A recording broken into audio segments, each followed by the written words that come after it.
Hello and welcome to my show, Shuvra Deb with you, with me, your host, Shuvra Deb. In this show, I will be discussing mental health with the aim of raising mental health awareness in our community and in society as a whole. The genesis of the show is my own pivotal life-changing experience of being in a Category 5 hurricane back in 2017. That experience led me to suffer from post-traumatic stress disorder, or PTSD. I am hosting this show in order to let you know that you are not alone if something life-changing has happened to you from which you are struggling to heal. Shuvra Deb with you focuses on a range of topics relevant to mental health and to raising awareness of issues surrounding mental health. Hello everyone and welcome back to my show, Shuvra Deb with you. If you're listening on the radio, then you can catch me here every Thursday at 2 p.m. on Bobo FM 89.1. And if you want to head on over to my podcast for any replays or if you've missed any previous episodes, please do so. You'll find me on Spotify, Apple, Google, and other platforms. Today, I have a guest with me. I have Mr. Rohan Marshall, and he is here to talk to me about mental health and in particular, boys and men's mental health. I will let Rohan introduce himself other than saying that he has started an incredible movement called Thank You for Being You. Hi, Rohan. Tell us a bit about you and about your movement. Good morning, Deb. Thank you. Thanks for the compliment. I didn't realize it was really as a movement. But I'm trying to allow men to be men. And the premise of the word Thank You for Being You is to allow everyone to be themselves. Not being typecasted or put to a stigma. I think too often we as people have this habit of going, I need to be this person, I need to be this person, and they want someone to be someone other than who they really are. And Thank You for Being You is I want to thank you for being exactly who you are. And the premise started with just accepting people for who they are, because quite often I think people want to change others. That's kind of the big story. It's evolved over some time. Right now, I've been able to have frequent updates information, and I mentor quite a few young and older men about their journey. And I call it a journey. It's always going to be a journey for whoever it is, and that's been a positive outreach for men in general. That's amazing. I love that intro. You raised actually loads of really interesting points there. The first one I want to pick back up on is you touched on lack of authenticity. And that's something that I've touched on previous shows that you've probably heard. And it's something that I find really interesting, that there's so much pressure on, or at least I feel that there's so much pressure on us, either because of society, because of upbringing, to be something that we're not. And that has so many problems with it. I mean, how frequently does that come up for you with the people that you mentor? How often do you see it? It does. Quite a few people. If I ask a person to describe their authentic self, for the most part, people hesitate and they don't know where to start. Usually it's going to be a outward appearance, never inward. And I always say to people, it starts from within. The real premise of self-help, self-love, is not about what you portray outside, but what you're doing the work on the inside. I think quite often people don't realize that to get to that level, that stage, the authenticity that's requires a lot of pain. Yeah. There's a lot of suffering that's going to happen. So you have to sit with yourself and really listen and be honest about what you're doing and why you're doing it, and things that are not there, and everything from how you treat another person to how you want to be treated, to the boundaries you want to set, to who you are as a person, to what you will and won't tolerate. The list goes on. Yeah. And I think when you come out of that side of it, and there's things that you're going to love about yourself that people won't like, and there's things that you're going to absolutely hate about yourself that people love. And as you rightly said, the authenticity needs to be something that's genuine. The best way that you should find it out is if you're talking to a little kid and you're authentically having a conversation with a kid and they don't shy from you, then you know you're being as authentic as you can be. Yeah. Because they don't know how to differentiate. They just pick up on energies. Yeah. And that is, kids are authentic themselves. They are. You can't get away from authenticity. I mean, there comes a certain age when that changes, but with younger children, the authenticity is fully there. Another way that I have of finding out whether something I'm thinking, feeling, or about to do is authentic is, as you say, sit with it and then see how it feels in my gut. Yep. If there's no reaction in my gut or in my heart, then, as in a negative reaction, there aren't any butterflies or there's no kind of nausea or anything like that, then I can see that it's probably authentic. On the other hand, if I'm a bit shaky or, Yes. yeah. Yeah. Are there other ways that you would recommend to the listeners to doing that sitting with themselves? Communication has been my strong suit, and I always say to people, you'd be amazed what you can learn if you're communicating with others, and being open about what you're saying to others as well. I think quite often we are sitting under a stigma whereby we believe that everything that we say to someone else is going to be taken as negative. Again, even the word criticism, right? We only associate criticism with negativity. And it doesn't appear to people that can be a positive outreach. But the effective communication, the open communication that has no hidden meaning and barriers, the more authentic you can be with a person and have that, the better it is. And a lot of people say to you, well, I can't be authentic with this person because, and I say to them, you can't be authentic with that person because you don't want to be.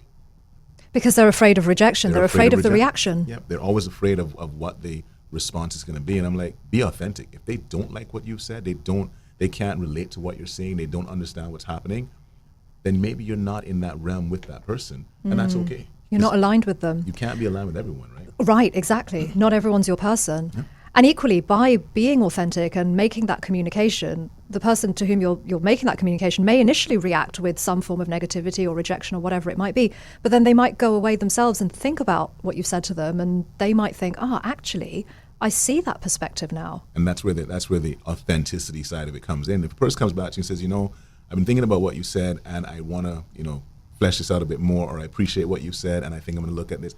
That is as authentic as it gets for a response. It's not that you need to be right or wrong, because I say to people, only ignorant people believe in right and wrong, right? Everyone else, there's a compromise. Yeah. Whether you've said there's something. There's the in-between, and then there's the in-between of the in-between. Yes. So it's like, I like what you said, I understand it, but I'm thinking about this, and this. What do you think about this? And you may come at the end of the day, you may come to an entire piece to respectfully disagree to agree, or agree to disagree. Right, exactly. Or another way might be that the people communicating, they grow and evolve, and what they're communicating about becomes a whole new thing, which they could never have imagined to begin with, perhaps. So for a lot of men, and then I'm just going to bring it back to men. Of course. Men don't get the opportunity too often to be authentic because there's a stigma that's attached to them. If they are feeling sad or down or hurt, suck it up.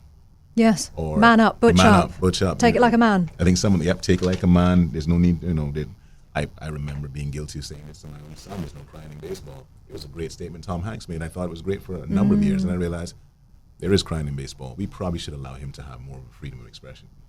Because what that builds a person who's almost emotionless.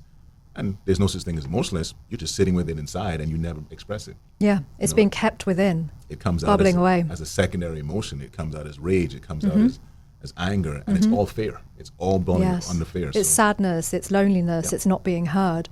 And it's a cultural thing as well. Certainly in the legal industry, I've heard it being said to me, butch up. It's always been said jokingly, but it's also been grating, and that's where my guts flipped, that inauthenticity. I felt it in those moments. For quite a few people, it's like, don't act like a girl. Well, is there a number of chromosomes that are missing between the two of us? Because last I checked, if I cut you and I cut me, we're both bleeding red. Right. So we're both breathing the same air, and we're both bleeding the same blood. We've got the same set of body parts. The list goes on. There may be one or two that change, but for the most part, that's the male version of a female, and I'm the female version of a male. Newsflash, Then I start talking about masculine and feminine energies, and I don't even get into that with people, because I think most people that's just overwhelming. They believe in masculine and feminine energy as the actual sex. And I'm like, that's not even remotely close to what that is. Or as it being divisive, as it being one or the other, rather than it being the yin and the yang and the complementary thing that it actually is. I have masculine energy and feminine energy. Yep. You have masculine energy and feminine energy. And today I'm expressing my masculinity because I've hit every appointment today. And tomorrow I've expressed my feminine energy because I have just decided I'm going to go with the flow. Good for you. I think this is your third appointment today, so I'm impressed. I'm in the masculine part of the morning, definitely. Yeah, the planning. So tell me about the movement. And I do think it's a movement, because what you're doing for men's mental health is something that not really is done by many others. So how did it start, and how has Thank You for Being You evolved? So it started with heartbreak. I can't tell anyone anything else. It unfortunately started with heartbreak. And a set of questions that were asked to me which were, would you want your daughter to date a person like you?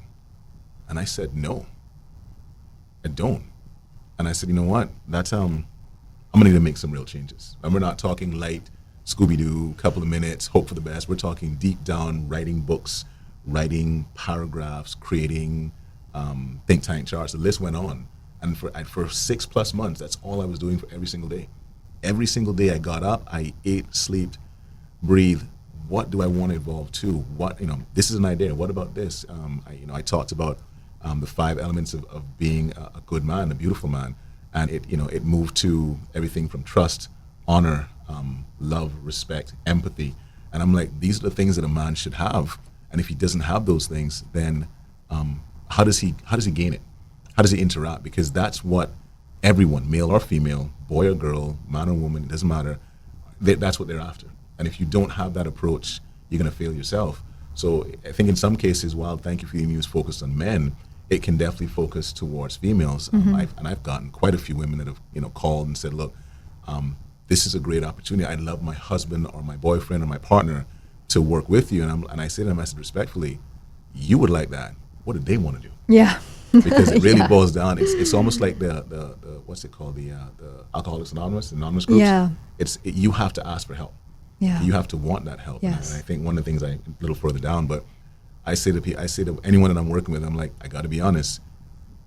As long as you don't lie to me, and it's not about me. It's when you lie to me, you're lying to yourself. Mm-hmm. So you've got to understand that when you lied to me or you've lied to yourself, you're lying in general, and you're halting your progress. Yeah. Stopping the flow of authenticity. You're stopping that flow of authenticity. You're no longer moving forward. You've come to a standstill, and you become comfortable, because comfort is the greatest diminisher of progress. Gosh, yes. The minute you become comfortable and you think I've made it this far, I'm good to go, and you go back and you realize I've not made it this far. I am in reverse. I've had a couple of people I'm working with. They will say to me, I just don't feel like I'm getting anywhere. I've said progress is never linear. Okay, it is going to go backwards today. Tomorrow it's going to be completely horrible. Life is going to get in the way. Things are going to get in the way. So true. Job loss, family loss, the list goes on. And everything that you look at, it has to have a positive outreach. So a lot of what I work with in them it's mindset. Because really at the end of the day, the overarching progress is a mindset. How do you have a different mindset to look at everything in a positive way? Or how do you look at everything in a light? Because not everything can be negative. It can't be doom and gloom for every single thing you're doing. No. At some point, you've got to pause and go, okay, so I got fired today. Most people never get past that point. Yeah, right. And I go, and I'll say to them, I said, okay, you got fired today, so what's the next plan? Well, I should go find a job. Actually, take a minute to relax. Yeah. Get out of panic. Get out of fight, get out flight. of panic mode. Yeah, get out of flight or flight mode, because if you get out of flight or fight mode, you'll be able to see very clearly what you want to do next. Maybe it was a blessing in disguise. Maybe you should have been fired so you can go do something else. Sure. I continue to see people consistently who have been put in a tough situation and they blossom from it. Yeah. So it's all about the mindset. I preach mindset. I preach my 5 principles, and I'm like, these are the things you guys need to look at. So. Yeah. And do you do that through, you mentioned mentoring. Is that the main mode that you have, the main modality? Do you have weekly or monthly meetings or anything like that? It is for now. I think I would have to start pushing a bit more for monthly meetings, sort of a support group. I think you mentioned that to me earlier, and I thought that's a great idea. Yeah, plenty of spaces here. I mean, Georgetown, hey, just getting out and allowing it done to be able to have that. But again, I think for a lot of the part, it's fear. It's driven by fear. So a lot of men feel that if they even remotely start to take that route, if one roadblock happens to them, especially in a group process, they're going to go right back and become recluse. And I've seen a lot of men fall back into that pattern very quickly, whether it's going to be because of society, because of friends, or because of something that's said to them. And I believe more than anything else, you've got to know how to elevate past those things. Yeah. Like if someone said something to you negatively, believe it or not, it's not a reflection on you. It's a reflection of them, and it's how we respond to what's said or done to us that makes us the people we are. Yeah, and how you don't respond. Yeah. Because sometimes you need to go, you know what, you might be gaslighting today, you're probably having a crap day, how about we just hug it out? And I've said that. And they're like, what? I'm like, yeah. let's just that hug it out. flips the energy. Because today, Completely. it's not a good day. It's not, this is not what's helping us. It's hurting the process. And maybe tomorrow we'll try again. You know, I remember having again, I was a beginner in this whole process. I had a safe space in the bathroom. If you want to talk to me, come and lie down on the floor in the bathroom. And I know that I need to have that open thought to lie down with you. Yeah. And I remember being, well, that's kind of stupid. I'm like, well, it is, but remember, It's vulnerability. I'm coming away from a side where I'm always on defense, as you said earlier, fight or flight, to this person really wants to talk and they need me to actually listen. So if you have that, you know, my dad and I, Sunday morning drives, that was a vulnerable space. It was only two of us in the car. We went for a drive. Don't remember how far we went. Sometimes it was for hours, sometimes only for 20 minutes. But he knew he can say anything at that point. Yeah. And then so we developed a safe space without having a safe space. Yeah. You know, and sometimes you can figure it out and sometimes you have no clue. Yeah. Yeah. And if you were to do these monthly meetings, they would be anonymous. You know, anybody who came, it would be confidential, safe space within the group. Yeah. It's definitely something to look at. So, I mean, we've talked broadly about men's mental health, but to hone in on the importance of it, why is maintaining mental health for men, for boys, because that's what you're here to talk about, why is that important? More than anything else, it's about equality. It's allowing you to be able to interact with another person, male or female. I've looked at a couple of really good documentaries. You know, they talked about incarceration in prison, and a lot of the time you recognize that was nothing more than not being able to express myself, not having the room to express myself, and it came out in forms of violence. Yeah. It came out in the form of trying to fit in. It came out in the forms of wanting to help to someone else. We may have the same thing here. Okay, I think the number of truly evil is the word I'm going to use. People, that number is pretty small. Yes. But for the most part, Yes. everyone else, it's going to be a mistake. Yeah. That's why we have so many prolific leaders that have come away from really horrible situations. I think it's important that as a man, and men are leaders. Okay, we talk about this, and I don't want to touch on some of the other things that I have a belief in, but proud masculinity is something that should be celebrated. And I think quite often it's not celebrated. It's actually put as a shame card. Proud masculinity. Proud masculinity. Yeah. But for a lot of times, I think people associate proud masculinity with submissive femininity. I'm like, that's not. Yeah, or with sexism, or with doing sexism, women down. It's not. It's about equality, as it's you all about started off by equality. saying. And I think too often people are, they get, I guess, again, we go back to the society question you asked earlier. Yeah. People are so ingrained into, well, that's what society says, you know, forgetting men. You know, dude, hang on a second. There is a lot of room for you to be able to gain and garner such great information. Mothers are they know best. You know, my mom has watched me evolve over the last 5 years, and she's like, "You're not the same person you are, even to how you cook." So the list goes on. I'm like, okay, no one's gonna know me better than this person. You've given birth, And you cook great food. Thank you. I try my best, but you know, as I keep evolving, and I keep learning, we have a conversation about different things, and I'll say to her, you know what, I discovered this, or I looked at this, or what do you think about this? And we talk about everything. Of course, for her, it's always going to be about religion. She's all about religion, and I'm integrating a piece of religion into what we're talking about, because again, a firm believer in that there's things that are there that allow for us to be able to philosophize and effectively work with each other. Now, having said all these things, a man needs to lead by example. If I come across a boy who is growing into adolescence, and he's emulating the characteristics of his father, then I know that man is leading. Unfortunately, sometimes by example, sometimes by default, but he's leading. So the question then becomes, what do you really want your child to do? Everyone wants better for their children, but how do you get there? So how do you mentally allow your child to have that safe space? I remember when I first told my son, I said, you know, I have a diary and I write in it. He goes, you have a what? I'm like, a diary, and I write in it, because your memory's not going to remember half the things, and it's always amazing and beautiful to read things that happened to you 5 years ago, 7 years ago, 12 years ago, that you don't even know what happened. And see the evolution. And the evolution of what's happening now, where you, even to how you wrote, right? I mean, for me, it's all about pictures. Pictures speak 1,000 words. I've got 1 million photographs in my diary and very few words, but I can always look at the photograph and date it against it and whatever the notes are. Yeah. So that's the leadership aspect. Little girls absolutely love their daddies.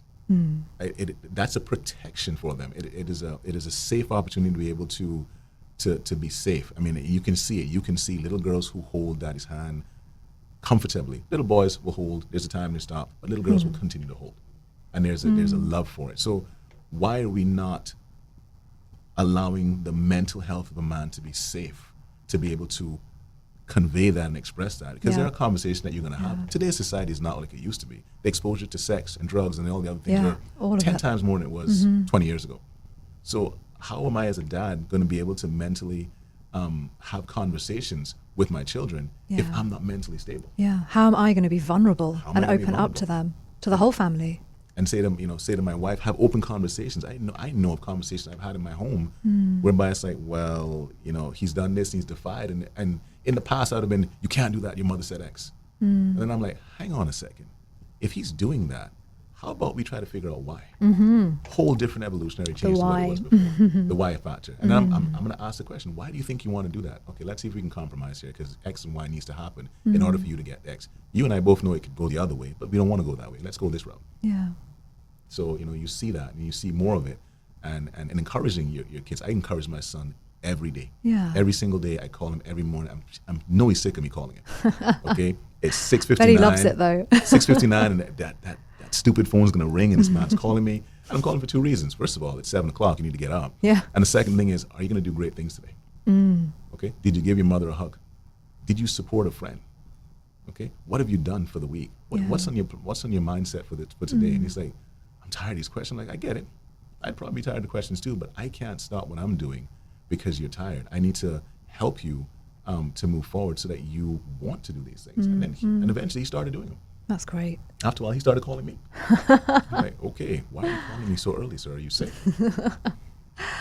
So do you think that now is almost a crucial time? Have we come to this time where prioritizing men's mental health is, well, a real priority? Because there are stigmas that are associated with mental health generally, but I think perhaps more so with men's mental health, boys' mental health.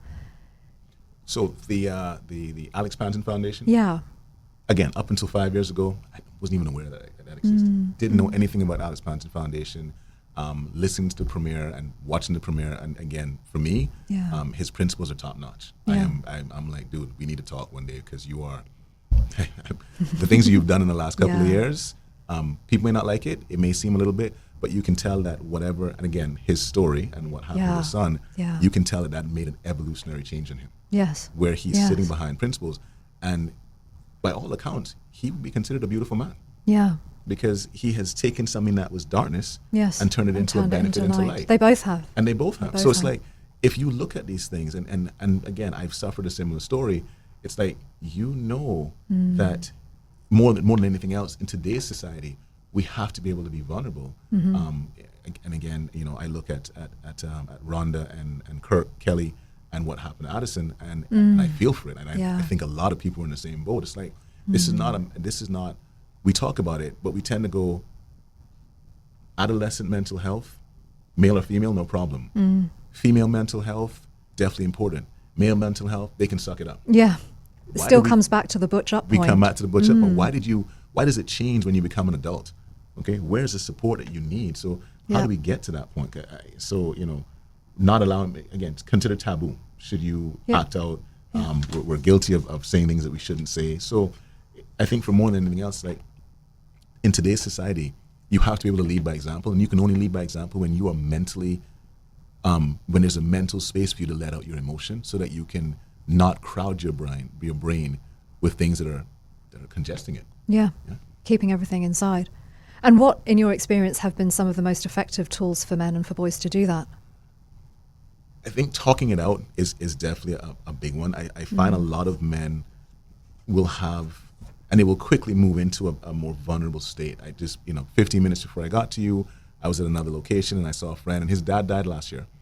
And most people, the first comment they go is, sorry for your condolences. And I'm like, I said, dude, your dad was an awesome man. And the smile on his face and the tears that came in his face in seconds, you could see it.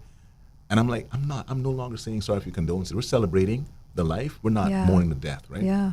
And that's another thing in society, is platitudes. Yes. And that stops expression. It stops authenticity. It sounds great. Oh, my condolences for this. I'm sorry for that. I'm like, my dad died. I was celebrating life. It has been difficult because you remember all these other things, but then you start to hear about stories. And up until a few weeks ago, someone sent me a story that my dad had done, and I'm like, I just smiled. And again, going back to my friend a few minutes ago, I said, so are you getting the whole statement where people are looking at you because they know your face, but then when you speak in the mannerism, they familiarize it with someone else that they know, because particularly older people, he goes, yeah, I've seen that happening. I said, yeah, dude. Isn't that funny? He goes, yeah, I never thought of it like that. I'm like, yes. So just that conversation, just that one 20 idea seconds. that you conveyed to your friend. That's it. And he hugs me. Yeah, and it lit up his day. And it lit up his day. Yeah. You'd be amazed the number of men who want to hug. Yeah. They just want to be comforted. Yeah. So, and I always say to anyone that's a partner to a man, male or female, give them a hug. Yeah. If they're having a rough day, give them a hug. Yeah. You'd be amazed the response that you get just by that simple act of kindness. Yeah. Yeah. Well, men hug their wives, their girlfriends, their children. I'm sure they would want to hug each other too. But again, society criticizes that. Yep. It's okay for me to hug my little boy. It's okay for me to hug my little girl who's now a big girl, who's now a daughter. But it's not okay for me to hug my son who's older. Or my friend. Oh, my friend. I can't hug my friend. I can't hug my son. I get my brothers when I see them. They're getting a hug when I leave. Yeah. I may not see them tomorrow. Some of them get kisses. I'm like, come here, not that kind of kiss, behave. But they get it. And then of course for my mother it's the same thing, and she loves it. I think for her it's like she comes in the kitchen, I'm cooking, she wants to hug me. Oh. And I've noticed she keeps doing it. Yeah. And I said to her the other night, I said, what's the catch with you hugging me when I'm cooking? You always come from behind and hug me when I'm cooking. Yeah. She said to me, she goes, well, it's the smell. It's the food that I'm smelling. You're doing what you love to do, and it warms my heart. So simple things, hey? That makes sense. No, and of course, it's 5 years ago, I probably wouldn't ask. Yeah. But I just wanted to understand what was happening in her head. And I've heard that from other people. So it's like, you can always ask that. And I think there's something called the 5, 4, 3, 2, 1 challenge. I encourage everyone to look at that with their partner and their friend. What is that? I've heard of it. It is. It says, tell me 5 things about you. I'll pull it up. Yeah. Got to pull it real quick. 5, 4, 3, 2, 1. Yeah, 5, 4, 3, 2, Note 1 that challenge. down. But while you're looking for that, so we were talking about modalities, talking it out. I think you also touched on understanding. So understanding why somebody else is doing or saying something. And it's the saying, isn't it, that understanding is better than being understood. Yes. What other kinds of modalities have you found work well for men with mental health issues, with growth generally? I think giving comfort, just, saying, I got you, I'm here for you. If you need something, and not the unauthentic if you need something. It's, how are you doing today? Did you eat? Because actually meaning it. Not how are you and expecting an I'm fine. It's an entire love language, right? I read it all the time. It's like saying to a person, did you eat is a love language. I'm like, no, it's not. That's everybody. I'm like, yes, it is. Okay. It can be cultural as well. So in my culture, West Bengal, families from Calcutta, you're greeted, hello. I don't think even anyone says, how are you? No, they don't, because that's considered to be too formal. Gosh, because I'm now, right, so in my head, I'm now thinking through in Bengali what they say and now translating this into English, because all my listeners speak English, because that's what I speak. And then it's, have you eaten yet? Yep. Have you eaten yet? Yep. Yep. And I had a bestie when I was in college, and again, going back to it, Matthew Samuel, and I said, I would go to Matt's house, I would, fly up from to Miami, and first thing his mom goes, my darling, how are you doing? Come eat. First thing. Love it. And she wanted to feed you, right? And she said, you're looking skinny. I'm like, that's too funny. Gain some weight. But I understood that for her, she just wanted to sit with us. And she would sit with us while we ate. Okay, and again, you're right. She never asked me how I was doing, how was my day. She just sat with me. So connection, empathy, and authenticity. It is. It's my 5 elements are love, and I'll send it to you so you can put it. Yeah. But it's love and it's trust. And it's empathy, and they're all there, right? It's the 5 little pieces of the elements. I did find the 5, 5, 4, 3, 2. So it asks about what are the 5 things that you love about me, and what are the 4 things that I like, what are the 3 things that I look good in, what are the 2 things that I say a lot, and what's the 1 thing you change about me. Oh, it's a really that's cool. I'm going to try that. Deep, yeah, it is, and I don't think it's just Tonight. for partners. I think it's for everyone. I think you should do it with your friends and your children, and you ask them to do it with you, because the more you can understand that element and how they're thinking about you, the more you'll be able to have better connection. Yes. And better communication. Yeah. Because you remember that what they love about you is X. Yeah. You get all types of things. I'm sure you've heard people say to you, I love this about you, Shuvra. It is beautiful. And you hear it once, you go, okay. But then someone else says it. Yeah. And someone else says it. and someone else says Yeah. it, and eventually it becomes a belief, Yes. right? It's like, oh, that's Yeah. nice. But it does occur to you that you didn't actually think it out. Someone else observed it Yeah. about you. That actually has happened a few times. And the thing that's come up is childlike. Yes. Yeah. And, right. and there's two ways that either I absolutely love that you're childlike, or I absolutely hate that you're childlike. But at least the Yeah, authenticity I'm sure it is annoys there, people. right? Would you prefer me to be childlike, or would you prefer me to be a stiff? Right. Right. And that 5-4-3-2-1 challenge is also, well, not challenge, but mode of communication is a great way, I think, also to delve into how the other person, as you said, is seeing you, and to understand that, and then to see where there are spaces for self-improvement, self-development, growth. Because it allows you to have an open conversation. Yeah. You've had that first part, and then you move into it. Yeah. I think one of the questions you'd sent to me earlier, you asked me about what mental illness do men tend to suffer from the most. Yeah. And I'm seeing quite often it is depression. Right. Right? Okay. It's more than anything else, it's going to be depression. And that depressive state tends to go to thoughts of suicide. Yes. But it always begins with, I'm just not good enough. Yeah. You know, and I think Yeah. often, you know, and a lot of people, I usually expose them to my 12 affirmations. I've got 12 that I use every morning. I am yet to need a 13th one. I'm yet to pull one off of the 12 list. Wow. Because at some point it's there, right? It talks about, my first one is, I'm enough. Okay, I've got to remember at the end of the day, I am enough, because whatever's been said is a projection. You know, Of the person saying it. of the person saying it. It may not be true. Give them a chance to redeem themselves. You might actually find the real truth. And some of the other ones further down, you know, they talk about hugging your friends and kissing your loved ones and loving deeply, because we don't. It's all surface level. It is, yeah. You know, it's Again, fear of rejection. fear of rejection. It's the stigma is, oh well, she's cute. She's also smart. She's also beautiful, and she may actually also bring value. You ever Yeah. thought about those three Yeah. things? And I think it's about seeing those in, I guess, strangers. So I'm an I love you person, and I'm a hugger, and I'm a kisser, and there are probably people walking around still with lipstick stains on their faces from where I've kissed them. If you are, I'm sorry. Actually, I'm not sorry. You needed that. You needed that kiss. Send me your selfies of my lipstick You needed stains that on kiss. you. Yeah. But then it's not just about having those feelings of love and affection and friendship towards your actual friends and for people for whom you have that love and affection, but it's also feeling that way about the person you pass on the street, about the person in the store that's helping you check out your groceries.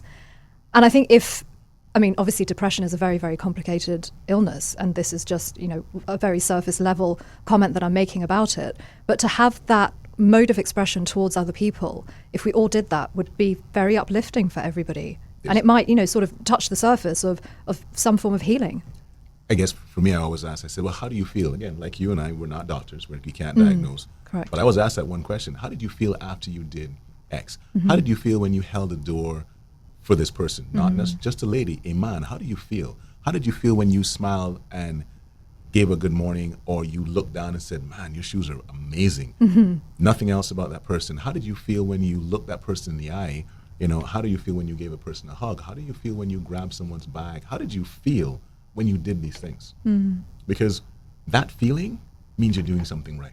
If you felt good about it, that's the feeling that we want you to continuously have.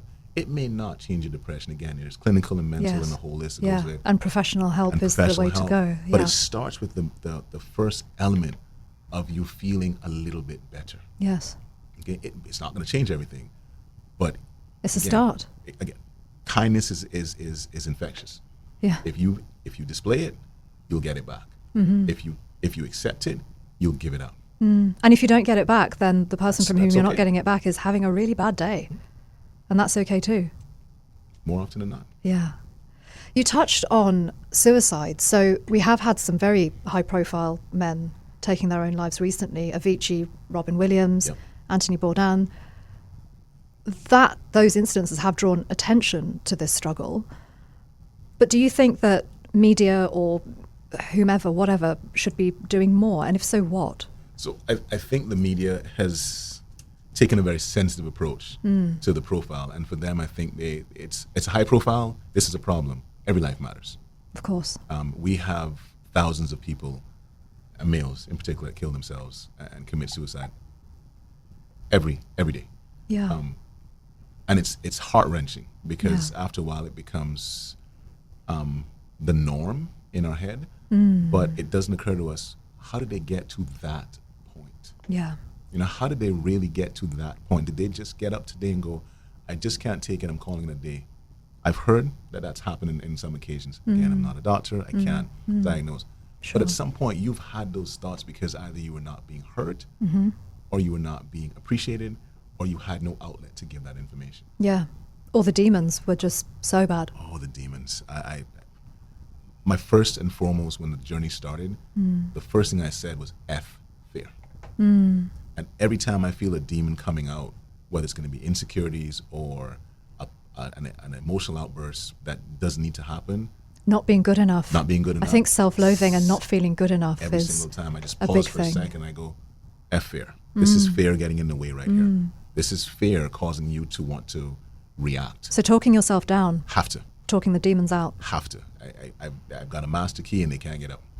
They try every single day. They are really good. I think they remind me of my male dog, Kishi, because he gets out of the cage in 2 seconds. I'm like, oh, where'd you go? Sounds like my cat. Okay, and he can't keep still in the My house. male cat. Your male cat. They just want to leave, right? Yeah. They're not escaping. Just wanna They're not leave. escaping because they don't like us. They just escape because They they want just want to adventure. roam around the Yeah. place. I'm like, Yeah. I let him go the other day, and we walked halfway down the road to Hearst Road. I'm like, bro, why are we 4 miles away from the house? Are we bored? But that's what He took did. you for a walk. Took me for a walk. I'm like, oh, okay. I'm glad to see that we're here. But yeah, no. In all seriousness, a lot of the time, if the media were portraying this, and I think they're becoming a lot more socially responsible. So I Yeah. can only think of what's happened in the last year. I think COVID Yeah. has changed a lot of, and even our government's done a really good job Yeah. giving out information, saying, hey, Yeah. we recognize that this is going to be a problem. Yeah. So no, our whether- government's done a fantastic They job, have, and the they previous have. government too on that. and a lot of when it was a information thing. that's out here that says, Yeah. hey, my hero is you know, supporting for our elders, understanding our people, giving us some time to take X, Y, and Z. And I think I'm almost sure if we didn't have that outlet, or again, the country that we live in is such a beautiful country. There's We live in paradise. I keep telling people, I'm like, Sorry, my overseas listeners, we live in paradise. we do, like, I forgot to lock my door. Okay, Oh, I well. come back tomorrow. Yeah, The forgot car's to lock still my there. car all the time. The house Oh, is still well. there. Yeah. Nothing has gone south. My little Houdini escaped, and somebody knocks on my door and goes, "Is this yours?" I'm like, yes. And he walks in sulking. I'm like, bro, behave. Neighbors But will get you. Neighbors will get you. They'll give you a call. You know somebody else, or I go for my very early morning runs, and I've had an instance where, because again, I suffer from AFib, which is something that's happened over the last year because a lot of stress has hit the body. Yeah. And I had an attack in the middle of the road Gosh. at 3:30 in the morning. This guy stops. I don't know who the guy is. He goes, "You need some help?" He goes, "Aren't you young Marshall?" I'm like, I am. He said, "You need help. Get in the car." Oh, You need help. Get in the car. And he turned around. so kind. And he's like, "So you want to go to the hospital?" I'm like, "No, I probably need to go home because this thing is not, I'm not dying. But I probably need to get home." He goes, "Yeah, I'll drop you home." He turns around and drops me home. I'm 4 miles away from the house, That's 5 so miles away from the kind. house. And he goes, "If you need something, just give me a call." That was it. Wow. Never saw him again. Wow. Couldn't remember who it was. Came in kind. Came and came. And I'm like, if we had more of that, and we do that, a lot of men do some amazing things to help others. Yeah.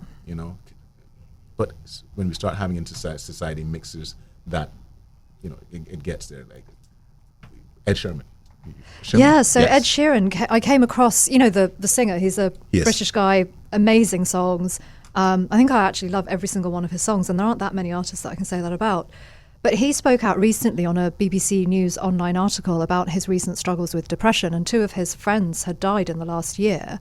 And he said that made him feel like he didn't want to live. And I think it's amazing that he's come out and actually shared this with people, because in my mind that, somebody so famous, so admired, so amazing that everybody looks up to can come out and be so vulnerable and say, hey, this is what I've been going through. My whole life I've had depression, he said. How important is it for men and boys to speak up and to tell someone if they're struggling, even if they think they might be struggling? How important is that? I think for a lot of men, first of all, it's immensely important that you speak. It's immensely important that you find someone you can talk to. Okay, it doesn't have to be the same sex. It doesn't have to be the opposite sex. It doesn't matter for age. You need someone to talk to, whether it's bouncing off ideas, having an opportunity to vent, having an opportunity to speak clearly. If you can do that, it's going to move you forward. I think when I watched the BBC, I read the BBC interview for Ed, and I'm like, first of all, the guy's a pioneer, right? I didn't really discover him until a few years ago. Yeah. And I love his music, and I'm like, but your music's really upbeat. Even to the new stuff you release is really upbeat. So clearly your mindset, you're using that as a catalyst to do good things. Right? Yeah, gosh. I hadn't thought about it from that perspective. But we have a lot of people. I can go back. Let's go back to Eminem. Yeah. Again, quite angry. And he used the music to get it out. As an outlet, yeah. As an outlet. And then he stopped being angry. And, you know, he's had some struggles and did some really amazing things with himself. And he moved forward. And then he stopped making such angry music. Yeah. Right? He made a bit more wholesome. A new artist I came across the other day, I don't want to chop the poor person's name up, Libyanka. It's a song called People. It's an Afro beat. Yeah. And I'm listening to the words. Right? It's like, did you check on me? And it's a deep spiritual music. I'm like, this person. Somebody played me this song and I nearly started crying. Different approach. I'm like, spell that if the listeners want to go and so listen it's Libyanca, and the song is People. And I'm listening to this song because I just heard it. I was like, oh, what a captivating chorus and music. Yeah. But then I started listening to the words and it's like, did you check on me? Are you taking care of me? And it's like, the people they're referring to is each other helping each other. Right? Not because Bob came out this today and we went to brunch and he looks really good, that it's okay. It's what did Bob do when he went home? Did Bob sit on his floor and cry for 12 hours? And tomorrow, and again, no matter what somebody tells you, the writing is always on the wall, whether it's going to be weight loss or you can look in the face, right? You can't hide or that. Someone not showing up for things. Or someone showing up and not being fully connected. Having to ask you multiple times, what did you say again? Or that's another I wasn't one. quite sure. I'm like, these are little hints that are there. And some people are naturally that way, right? Yeah, sure. But when you start to put these 3 or 4 elements together and they're all adding up, worry a little bit. I think also it's one of those things where if somebody's acting out of character, but one of the, I suppose, unique aspects of living here as we do is that we do have quite a transient population and we meet new people all the time. And equally, people leave frequently as well. And quite often it can be difficult for us to know what's out of character because we have so many new friends. And so in a way, perhaps we need to be more vigilant in our community because of that unique trait that we have and communities like ours. I think we more than anything else need to ask ourselves, how do we help others? Because if and that applies to everyone in every community. Every community. It doesn't, you know, I put little notes in my phone because my life is, I'm convinced it's surrounded by the phone. And when it beeps, I move. When it says something, I go.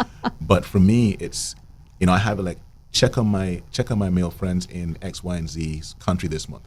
Wow. And mid-month, I'm going to check on these guys. Wow. And you know what? I'm going to fly up and go to lunch with my little brothers because they have done just wonderful things and taken care of me and been so a lot more. That's so kind. And it's that simple. It's setting a reminder on your phone once a month, check on whomever in whatever location. You talk about social responsibility. So, you know, we're talking about the media, but we as a person, again, society has allowed for us to, anyone can create a YouTube channel. Right. Anyone can create content that's there. It's the social responsibility of what you're putting out. Yes. You know, I may put out a few funny things, but for the most part, I got to be honest, running 3 pages gives you a lot of work some days. And it's just Instagram because I really can't afford to grab the rest of them on top of that. But being able to find content, because it takes time to get through the garbage to find things that people really need. And you have to be socially responsible to ensure that it happens. You've done the same thing. We've both gone to the retreat. I think Kim Wallace. Her retreat is amazing. And when she said it, she goes, I've never had a male come. I'm like, really? She's like, I've never had a male come and contribute. I'm like, but we're you all were out surprised. Here. I remember you were surprised. Yeah. We're all out here. We're ready to go. That was what, 2 years ago now, I think, almost. 2 years ago. Yeah. And I try to get to as many as I can, whether it's going to be catering or actually attending. And it's just a liberating feeling to allow us. For me, I was trying to understand the opposite sex and how they were thinking about males in general, and how they were looking at the mental health. And I beautiful segue for me. I remember not feeling the least bit intimidating the first time I sat in a group. I think I was the only male sitting in a wellness retreat with 11 females. Yeah, well, there were 11 of us. 11 of you. And it was, I remember someone, I couldn't remember who it was, said, well, what's your take on this? And I'm like, yes, I remember that question. I can't remember who it came from. I need to talk. You want me to answer? And I remember answering, and then we were on a break, and at least 5 or 6 came and said, I never thought about that. I'm going to go home and try that with my husband. I'm going to try it with my partner. And I'm like, wait, so they value what we say? Oh my gosh, yes. It was an eye-opener. Can I just verify that here right now? I have exactly the same thing. So on this island, 2 of my best friends are girls. One of my best friends is a guy.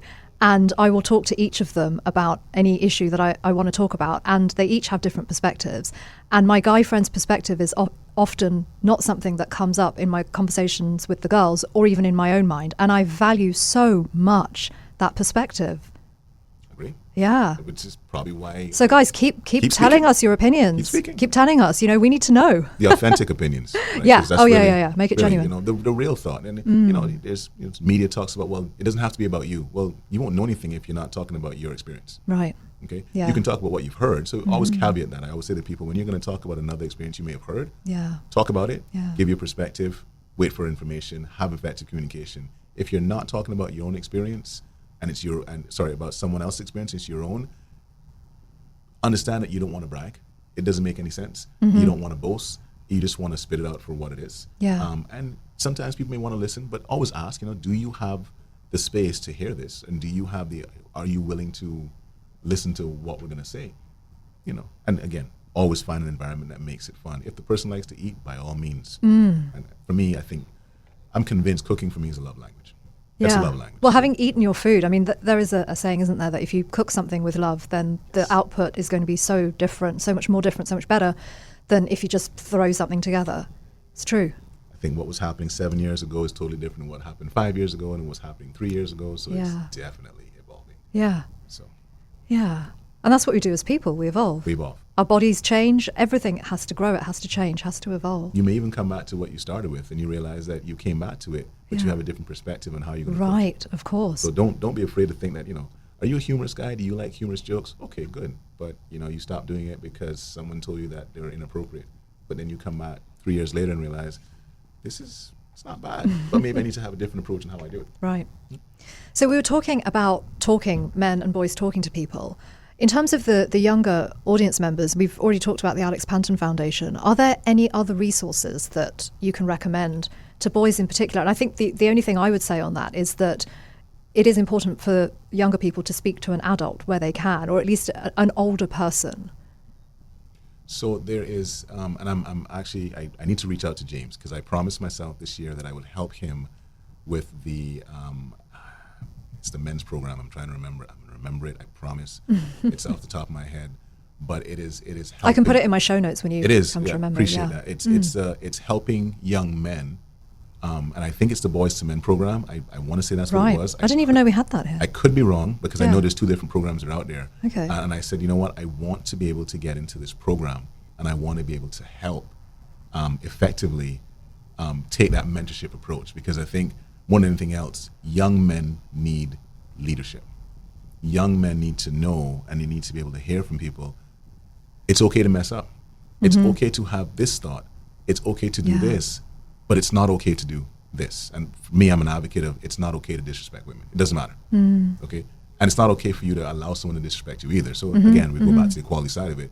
But I do. I mean, having worked in the industry of construction, I work very hard to try and change the stigma. A lot of people think that way. Yeah, it's fantastic the industry you're in because you're perfectly placed to be able to, it's mainly male-dominated construction. All male domination. Yeah. And when I get on a job site and I see the guys and my memory's okay, it's not great. I've met people who have amazing memories. But I'll remember something about you, whether it's going to be how's your kids, what's going on. I saw you with your mom the other day, I saw you with your girlfriend the other day. She's really nice. And, maybe you crack a joke. Boy, I don't know how she raised you, but she's a wonderful person. And they'll smile because they're proud of that person. And I evolved from that to, hey, how you doing? You know what? Your mom is raising a good kid, though. Yeah. Go home and make sure you tell her that. So it's all about connections. We're back to connections. human connections. Same kind of humor, Yeah. but I've changed the approach to now saying to you, no, you're doing okay. I'm also a believer in when I see a young man who has, whether it's going to be manners, it's going to be how they approach a conversation. I stopped at a restaurant the other day, and this kid came up and ordered food, and I couldn't help but walk up to him after and go, I need you to go home and tell your mommy and your daddy they're raising a hell of a good kid. Aww. He's like, what? I said, son, you just had a conversation with this lady. Everything was please. It was yes, ma'am. It was eye contact. It was no mumbling. You pulled out the money. You said thank you. You stepped back. You did everything you're supposed to do as a young man who's been taught the right way. Yeah. Who's cared for, who's loved. I said, I don't know. Who's probably able to express his feelings, his emotions. I said, I don't know who your parents are, Bobo, but I need you to go home and tell them that. And I told him who I was, that I am immensely proud of you. I don't even know who you are, but I just want you to know I'm proud of you. Oh. And because I think quite often when you say, So that emulation, that need, again, part of my evolution from thank you to being you is to have my son do the same thing. I said, he's not with us. He's not with us here, but he's in the U.S. And I said to him, Bo, if you go to a restaurant and the waitress or hostess doesn't gravitate towards you, you're not doing a good job. Because they see all walks of people, and they're going to gravitate towards authentic people. Yes, yeah. So, because that's a job where you have to be connected with people all the time, because that's who you're dealing with. His mom comes home and she goes, "Oh Lord, he got a kiss from some waitress again." I'm like, "Here we go again." we both smiled. I'm like, "Yeah, he's pulling that Cayman charm." But mentoring, I love this. He's pulling that male charm. Yeah. Right. What people like. Yeah. But yeah, so that the Boys to Men program, the Alex Panton Foundation, there's definitely school counselors. These resources are out there.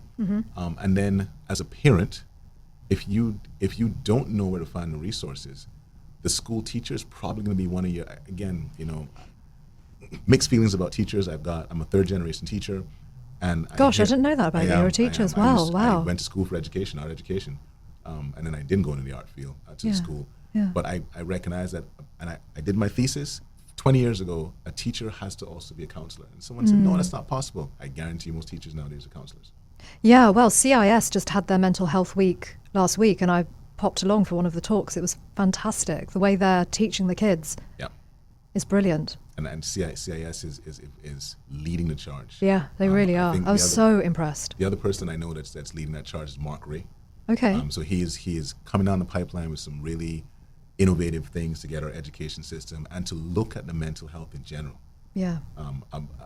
For it, he's a chief education officer. Okay. I believe, and he is, he recognizes that's where we need to go, right? Because the exposure for the kids and what's happening in the schools, and what's happening in the homes, and what society gives us, and I always say to people, if you do an exercise and you post a photograph, whether it's going to be weight loss or way too much skin, 1 million people like your photograph. If you talk about mental health, you talk about something that's deeply thing, might get 2 likes. Quarter that number. Yeah.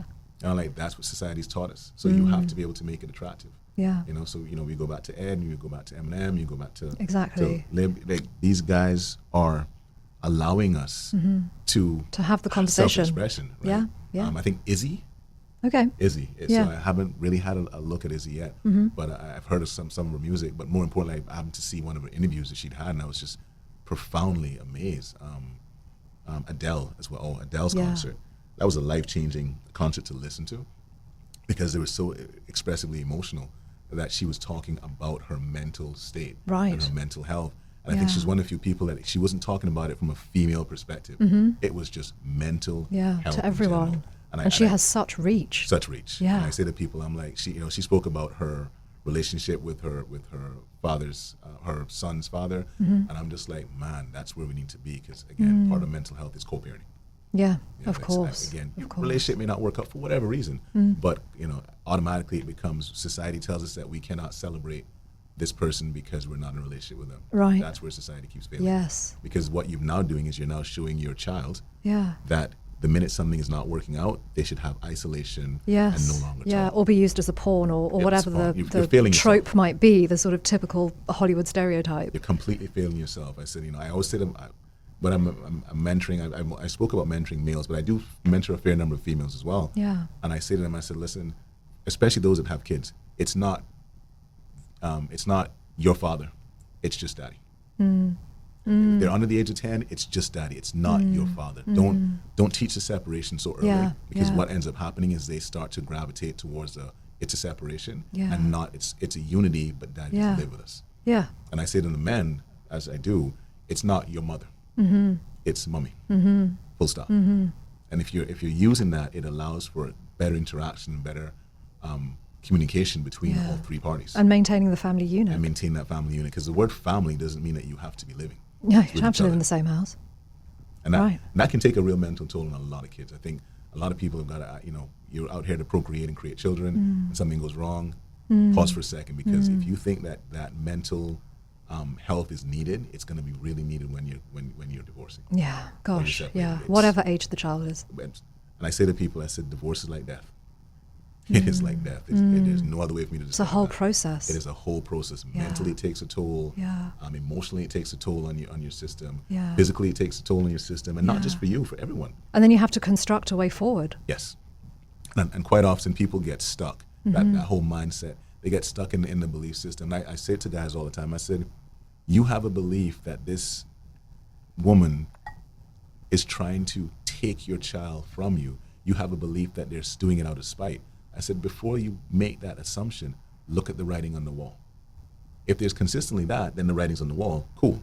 If it's not, pause for a second and offer a safe opportunity for them to tell you what their concerns are. Yeah. Because if you say, hey, tell me your concerns, think about it, you'd be amazed what you get as a response. Yeah. Just opening up communication. And if you start a communication and you see it's not consistent and they're saying to you one thing and something different, come back about 6 months later and try again. But show your consistency in being supportive. That's very mature. That's the only way to go. Yeah. There's no other way for you to take it out. So. Rohan, thank you so much. Thank you so much for joining me. Tell the listeners where they may be able to find you. So well, first of all, let me thank you. This has been a good morning. I managed to hit all my markers, so I'm good to go. But I am on Instagram. So I've got, I guess, I know you spoke about the food, so I'll give the food. That's Caribbean Foodie Dad, all one word. But the word that we're working on is thank_you_ for being you. Yeah. And that is the mental side of allowing a man to be a beautiful man. And we're hoping that that's exactly where a lot of men are going to go. I love that. Thank you so much, Rohan. Thank you, Dad. If any of the topics discussed today have affected you, please reach out to someone, whether that's a friend or to a professional support service. Infinite Mind Care provides counselling services here in Cayman and can be reached on 926-0882. The Alex Panton Foundation offers support to people up to the age of 30, and their information is on the alexpantonfoundation.ky. The Wellness Centre here in Cayman may be reached on 949-9355, and Loud Silent Voices also provides mental health support. Their number is 922-3847, and their email is info@lsv.support. Tune into my show, Shuvra Deb with you, every Thursday right here on Bobo FM 89.1 in the Cayman Islands. And for those of you listening on the podcast, which is available on Spotify, Apple, Google, and other platforms, for you guys, if you want to catch any of my shows that drop first here on the radio, be sure to tune in. If you're listening on the podcast and you would like to hear more or have any ratings and you want to follow me, review and share my show, then please go ahead and do so. I'd be so grateful to you for doing that. All of you can find me here on the radio live and online every Thursday at 2 p.m. at dmsbroadcasting.ky. Thank you for listening. See you next time. Bye for now. Thank you all so much for tuning in and for listening to Shuvra Deb with you. And please do tune in every Thursday at 2 p.m. on Bobo FM 89.1 for more topics related to and relevant to mental health. If any of you would like to reach out to me directly about any of the issues I've discussed, please do email me at shuvradeb82@gmail.com. That's spelt SHUVRADEB, the numbers 82@gmail.com. Thank you so much for tuning in and listening.